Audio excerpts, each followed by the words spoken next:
Hari ini hari yang luar biasa, amin. Karena hari ini hari Paskah, hari kebangkitan Tuhan Yesus.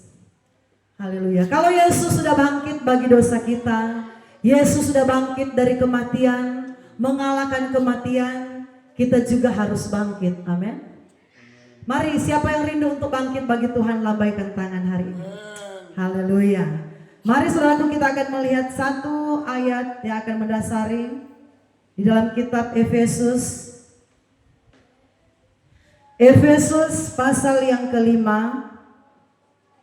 Efesus 5 ayat yang ke-14. Saya akan baca untuk kita semua. Hidup sebagai anak-anak terang, itulah sebabnya dikatakan, bangunlah hai kamu yang tidur, dan bangkitlah dari antara orang mati, dan Kristus akan bercahaya atas kamu. Silakan duduk. Saudaraku, kematian Tuhan hanyalah kematian yang sementara. Amin. Berapa hari Yesus di dalam kuburan? Ada yang tahu?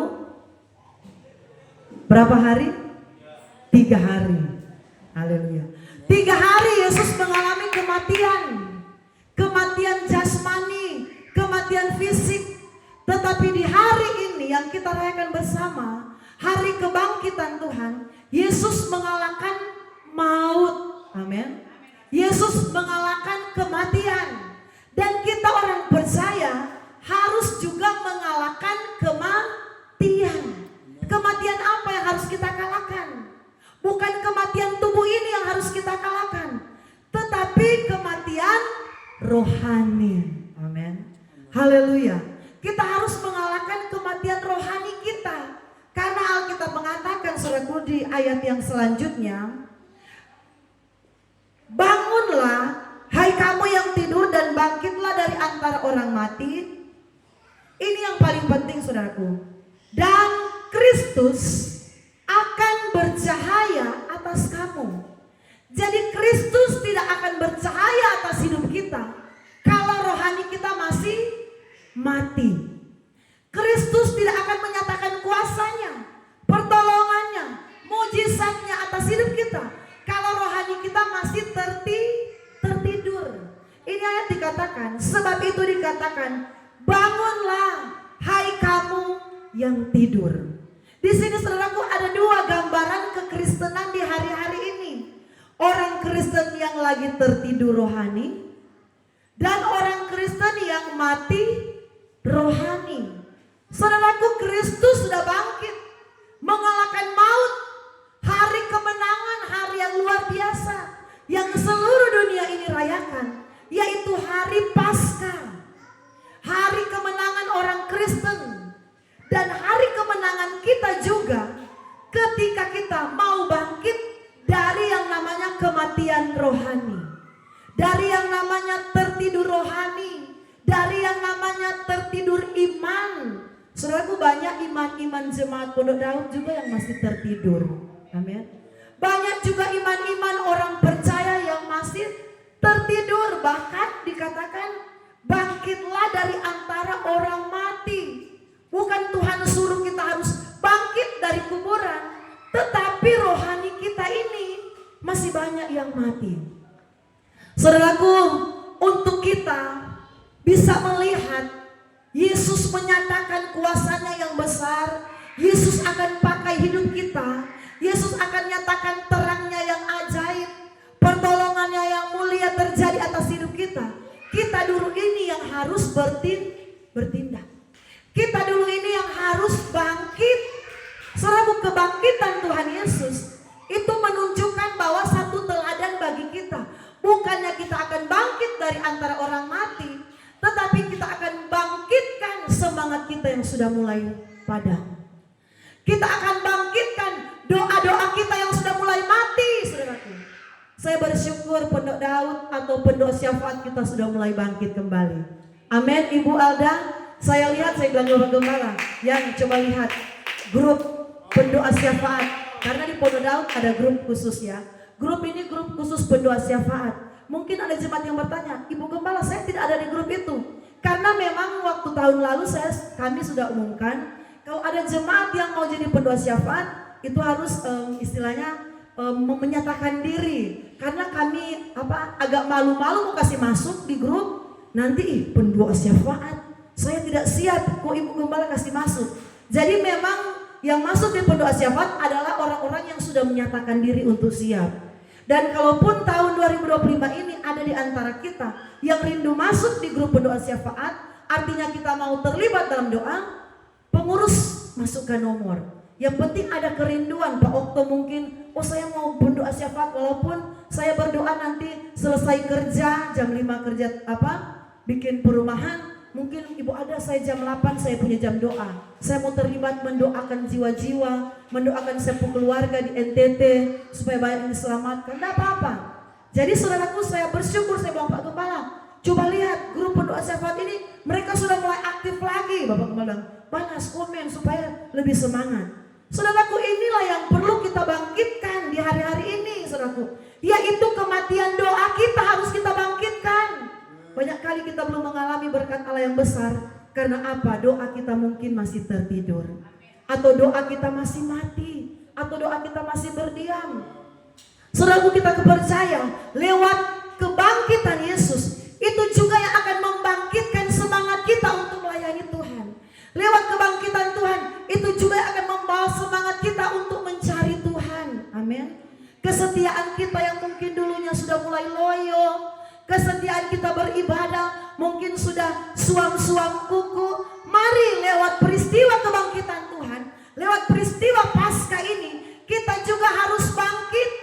Saudaraku, saya percaya kita yang mau bangkit dari kematian rohani, ketika Tuhan panggil kita satu saat masuk ke dalam liang kubur, di hari yang Tuhan siapkan, di hari Maranatha, di mana akan terjadi kebangkitan bagi orang-orang mati.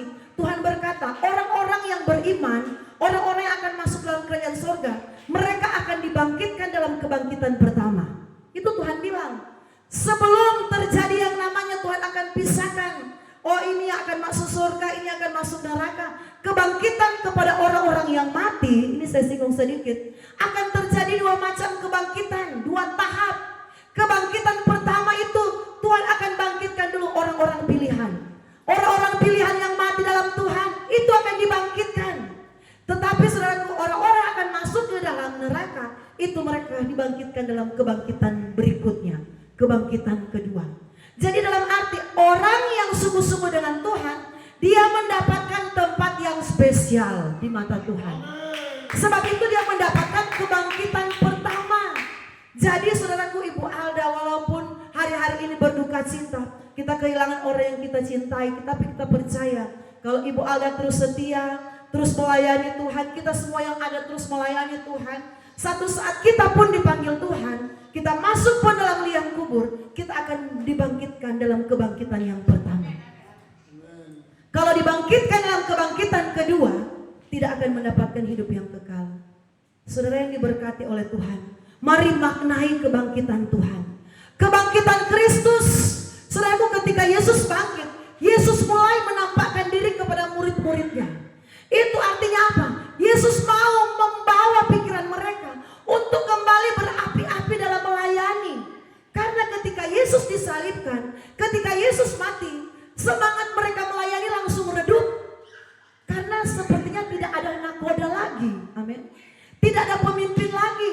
Yesus Kristus yang mereka agung-agungkan, murid-murid Yesus menganggap Yesus itu adalah guru, pemimpin dari ke-12 murid. Ketika Yesus mati, Yesus dikuburkan, semangat mereka juga langsung mati. Karena mereka berpikir, ya sudah, tidak ada pengharapan lagi. Tong punya atasan, tong punya Tuhan, tong punya guru, ini bahasa Papua bilang, sudah dipanggil Tuhan, sudah mati lewat salib, artinya seperti itu. Sudah tidak ada harapan lagi, sudah ada di dalam kubur. Tetapi ketika Yesus bangkit, Yesus mulai datang satu persatu kepada murid-muridnya. Bahkan kepada perempuan-perempuan yang berjaga-jaga di depan kuburan, Yesus menyatakan dirinya. Sebab itu ketika perempuan-perempuan berjumpa dengan Yesus di saat perjalanan menuju ke Galilea, perempuan itu sangat bersuka cita. Jadi di hari-hari ini yang perlu dibangkitkan dari kehidupan kita ialah sukacita. Amin. Kita harus bersuka cita. Ketika kita melayani Tuhan harus bersuka cita.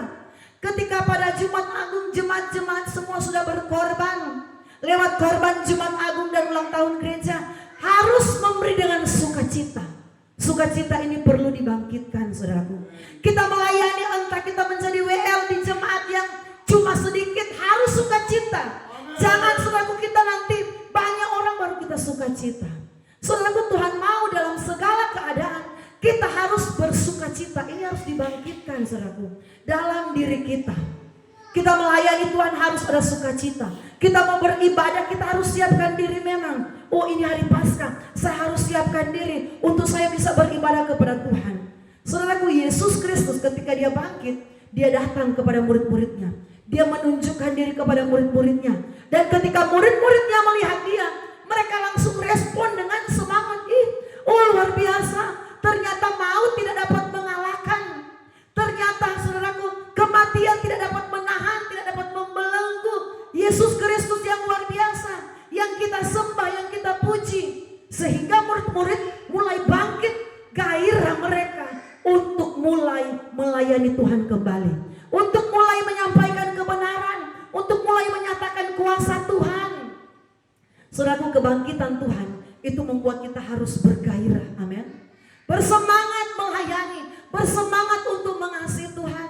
Kalau dulu kita ibadahnya, saudaraku, masih banyak bolong-bolong, 1 bulan 1 kali. Lewat kebangkitan Tuhan, kalau boleh, kita tidak ada alpa.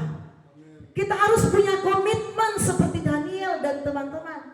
Mereka berkomitmen, Tuhan, 1 kali, 3 kali, 1 hari, 3 kali Daniel datang berseru kepada Tuhan. Dia berkomitmen, dia saja yang sibuk, saudaraku. Daniel itu dipercayakan raja, saudaraku, dengan satu tugas yang berat dalam kerajaan. Tetapi dia punya komitmen. Saudaraku, orang Kristen kalau mau lihat terang Kristus bercahaya atas hidup kita, kita harus punya komitmen. Tuhan, kalau saya tidak sakit, kalau saya sehat-sehat, kalau cuma sakit flu, kalau cuma sakit batuk, kalau cuma sakit kepala, saya tetap akan beribadah. Orang Kristen harus punya komitmen seperti itu. Kecuali Tuhan, kaki saya tidak dapat berdiri lagi, kaki saya tidak dapat berbuat apa-apa. Memang penyakit yang parah, ya apa boleh buat, tidak berdaya. Tetapi selagi kita ada kesehatan dan kekuatan, mari kita pakai itu untuk bangkit mengasihi Tuhan. Saudaraku, di sini dikatakan, itulah sebabnya dikatakan, bangunlah hai kamu yang tidur, bangkitlah dari antara orang mati, dan Kristus akan bercahaya atas kamu. Saudaraku, kalau kita bangkit dari kerohanian kita, kita akan melihat cahaya Kristus itu adalah hidup kita. Cahaya Kristus itu apa, saudaraku? Cahaya Kristus itulah berkat-berkatnya. Amin. Cahaya Kristus itulah apa? Itulah pertolongan Tuhan. Cahaya Kristus itu apa? Itulah kemenangan yang akan Tuhan nyatakan. Cahaya Kristus itu apa? Perlindungan Tuhan yang akan Tuhan kerjakan. Cahaya Kristus apa? Keberhasilan yang akan Tuhan berikan. Asalkan apa? Tuhan lagi menunggu. Saat ini istilahnya Tuhan lagi standby, lihat mana yang mau bangkit dari antara jemaat Pondok Daud, mana yang masih mau duduk santai, mana yang masih mau berdiam, mana yang memang mau gas. Amin. Saudaraku, 2025 ini pelayanan kita harus gas, saudaraku. Kesetiaan kita itu harus gas. Tidak boleh kita step by step. Karena apa? Kita sudah banyak mendengar firman. Kalau mungkin kita sedikit mendengar firman, tidak apa-apa, rohani kita sedikit demi sedikit, langkah demi langkah. Karena sesuai firman yang kita dengar baru sedikit. Tetapi kita ini sudah banyak mendengar firman. Jadi sudah saatnya rohani kita ini harus bangkit, harus gas. Supaya apa? Berkat Tuhan juga itu Tuhan gas. Amin. Tuhan tidak tahan-tahan, Tuhan tidak rem-rem berkatnya, Tuhan tidak akan rem-rem pemakaiannya ketika kita ini berapi-api dalam Tuhan. Saudaraku, ketika kami melayani di channel YouTube, kami harus mempersiapkan firman Tuhan itu dengan sebaik-baiknya. Kalau dulu, saudaraku, maaf bicara, kalau cuma melayani di misalnya ibadah komsel yang hadir cuma 5 orang, ya kadangkala ini pandang enteng ada, amin, sebagai manusia. Tetapi sekarang tidak ada lagi yang namanya kata pandang enteng, saudaraku. Kami melayani khotbah 5 orang, tetapi di depan kami sudah ada kamera, ribuan orang yang akan nonton khotbah. Jadi sekarang tidak ada lagi kata yang namanya itu asal. Yang namanya itu, saudaraku, sembarang-sembarang. Jadi memang yang kita lakukan untuk Tuhan ialah yang semaksimal mungkin.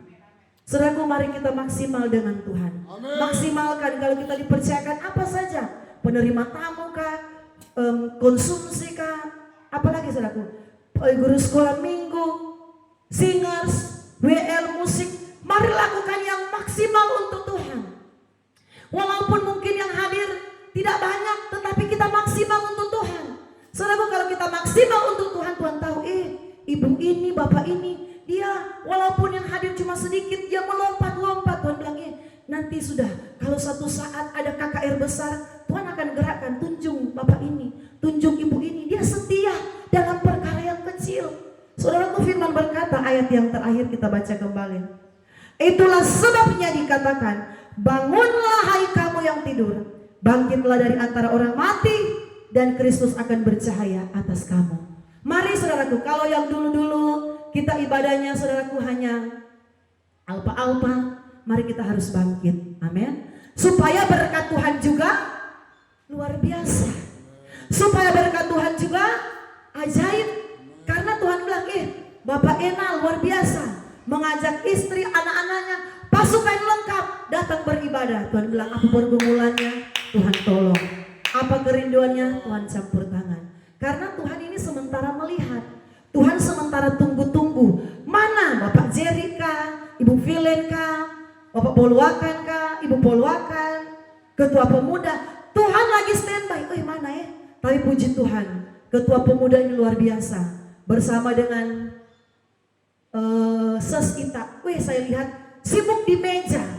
Karena apa? Karena mereka memberikan yang terbaik bagi Tuhan. Semua jemaat, walaupun kami tidak dapat sampaikan satu-satu, tapi saya percaya Tuhan kenal semua yang terlibat dalam pekerjaan Tuhan. Amin. Kita yang setia, Ibu Vilen yang setia menjadi singers, apapun tanggung jawab kita, mari kita mau bangkit untuk mengasihi Tuhan.